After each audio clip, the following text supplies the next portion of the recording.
ഇന്ന് ബാച്ചിലേഴ്സിനൊക്കെ പറ്റിയ ഒരു കുക്കർ ബിരിയാണി കണ്ടാലോ? ചെമ്മീൻ ബിരിയാണിയാണേ. കുക്കർ ചൂടായതിന് ശേഷം വെളിച്ചെണ്ണ ആഡ് ചെയ്ത് അതിലേക്ക് ഗ്രാമ്പൂ, പട്ട, ഏലക്ക ഇട്ട് നല്ലോണം മിക്സ് ചെയ്യുക.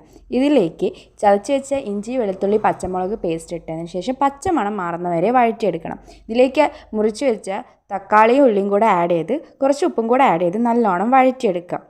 ഇനി നമുക്കിതിലേക്ക് മഞ്ഞൾപ്പൊടി, മല്ലിപ്പൊടി, മുളക് പൊടി, ഗരം മസാലയും കൂടെ ആഡ് ചെയ്ത് നല്ലോണം മിക്സ് ചെയ്തെടുക്കണം.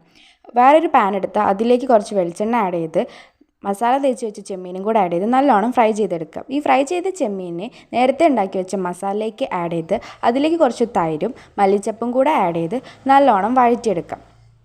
കൈമ റൈസ് വെച്ചിട്ടാണ് ബിരിയാണി ഉണ്ടാക്കുന്നത്. 1 ഗ്ലാസ് അരിക്ക് 2 ഗ്ലാസ് വെള്ളം എന്ന രീതിയിലാണ് എടുക്കുന്നത്.